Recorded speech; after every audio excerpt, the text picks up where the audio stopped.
ये देखिए, ये इससे आपको पूरी हरियाणा की हालत पता लग जाएगी। जैसे ही मैंने आज ये गाड़ी में जलेबी चखी, मैंने अपने बहन को सीधा मैसेज भेजा। मैंने कहा प्रियंका को जलेबी बहुत अच्छी लगती है। मुझे आमतौर से दूसरी मिठाई अच्छी लगती है, मगर जैसे मैंने ये जलेबी चखी, मैंने प्रियंका को सीधा मैसेज मारा। मैं पढ़ लेता हूं जो मेरे फोन पे है। मैंने कहा, प्रियंका, आज मैंने अपनी लाइफ में सबसे अच्छी जलेबी खाई है। कि मैंने अपनी जिंदगी में सबसे अच्छी जलेबी आज खाई है। मैं तुम्हारे लिए आज शाम एक डब्बा लाने जा रहा हूं। कि ये जो आपकी जलेबी है पूरे हिंदुस्तान में जानी चाहिए। बाकी देशों में, अमेरिका में, जापान में अलग अलग रूप लेते हुए इसको दूसरे देशों में जाना चाहिए। कि राजनीतिक लड़ाई आज हिंदुस्तान में विचारधारा की लड़ाई है। यहां पे दो विचारधाराओं की लड़ाई है। एक आरएसएस, बीजेपी, जो इसको खत्म करना चाहते हैं, जो जाति जनगणना नहीं चाहते हैं, जो रिजर्वेशन को खत्म करना चाहते हैं, और दूसरी तरफ कांग्रेस पार्टी जो इसकी रक्षा करती है। मर जाएगी मगर इसकी रक्षा करेगी। जिन्होंने आपको रिजर्वेशन दिया, जो रिजर्वेशन को 50% से आगे बढ़ाने का काम करने जा रही है, और जो जाति जनगणना का वायदा करी है और पूरा करेगी उस वायदे को। तो लड़ाई इन दोनों शक्तियों के बीच में है। और हरियाणा इस लड़ाई में, इस बड़े युद्ध में एक युद्ध है। अभी आपने मुझे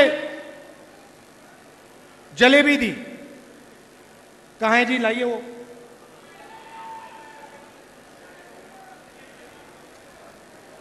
नहीं, वो डब्बा दो, डब्बा दो।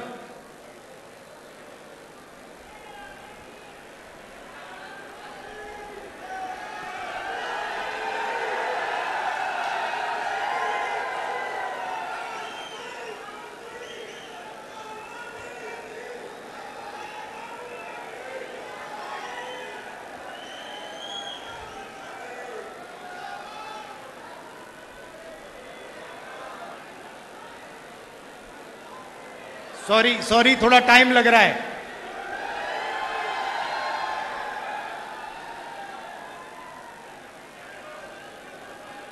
ये देखिए, ये इससे आपको पूरी हरियाणा की हालत पता लग जाएगी।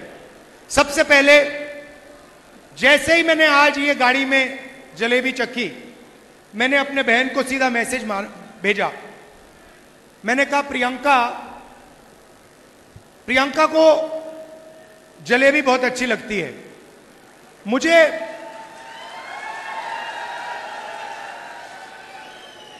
मुझे आमतौर से दूसरी मिठाई अच्छी लगती है, मगर जैसे मैंने ये जलेबी चखी, मैंने प्रियंका को सीधा मैसेज मारा। मैं पढ़ लेता हूं जो मेरे फोन पे है। मैंने कहा, प्रियंका, आज मैंने अपनी लाइफ में सबसे अच्छी जलेबी खाई है। लिखा है यहां पे कि मैंने अपनी जिंदगी में सबसे अच्छी जलेबी आज खाई है। मैं तुम्हारे लिए आज शाम एक डब्बा लाने जा रहा हूं। अब इसमें हरियाणा के एक व्यक्ति का खून पसीना है। पूरा कॉन्सेप्ट उन्होंने बनाया, सालों से ये काम कर रहे हैं। होना क्या चाहिए, जैसे मैंने आज दीपेंद्र से गाड़ी में कहा, पुनिया जी से गाड़ी में कहा, होना क्या चाहिए कि ये जो आपकी जलेबी है पूरे हिंदुस्तान में जानी चाहिए। और उसके बाद बाकी देशों में, अमेरिका में, जापान में, अलग अलग रूप लेते हुए इसको दूसरे दूसरे देशों में जाना चाहिए। आज इनकी दुकान में कितने लोग काम करते हैं? इनकी दुकान में कितने लोग काम करते हों?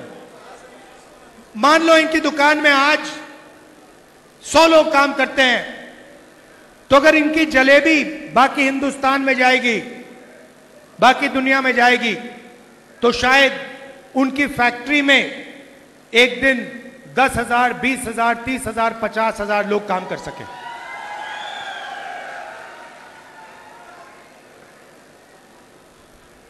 मगर उनको नरेंद्र मोदी जी ने चक्रव्यूह में फंसा रखा है। जैसे यहां पे महाभारत में, कुरुक्षेत्र में अभिमन्यु को फंसाया गया था, वैसे ही इन्हीं को, मथुराम जी को चक्रव्यूह में फंसाया गया है। कैसे फंसाया? सबसे पहले नोटबंदी, उसके बाद गलत जीएसटी, उसके बाद अरबपतियों को, 2-3 अरबपतियों को बैंक का सारा पैसा पकड़ा दिया।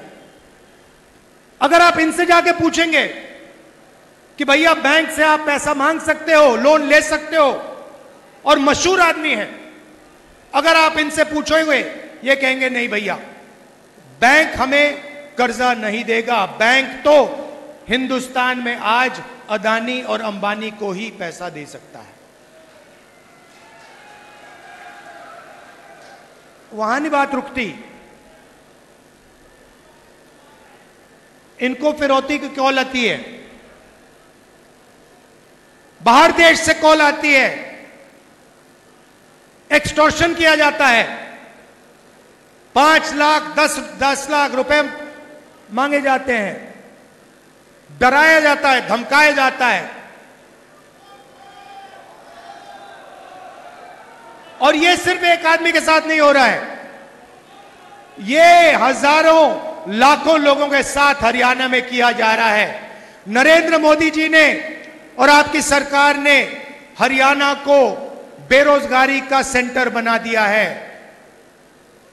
हरियाणा में अगर कोई रोजगार चाहता है उसे नहीं मिल सकता। मैं अभी गया, अमेरिका गया, डैलस गया, डैलस में हमें फोन कॉल आता है, कहते हैं राहुल जी हम आपसे मिलना चाहते हैं। कौन हो आप? हम हरियाणा के युवा हैं। सॉरी, मुझे अभी बताया गया मथुराम जी को 2 करोड़ रुपए की फिरौती की कॉल आई थी। तो डैलस गया, डैलस में मुझे कहते हैं भैया हम आपसे मिलना चाहते हैं। आप कौन हो? हम हरियाणा के युवा हैं। डैलस में क्या कर रहे हो? हरियाणा से हम भाग के गए हैं। क्यों गए? हरियाणा में रोजगार नहीं है, हरियाणा में महंगाई है, हरियाणा में हम अपना सपना पूरा नहीं कर सकते, इसीलिए हम अमेरिका गए। कैसे गए? खेत बेचकर, 50 लाख रुपए देकर, कर्जा लेकर गए। कहां से गए?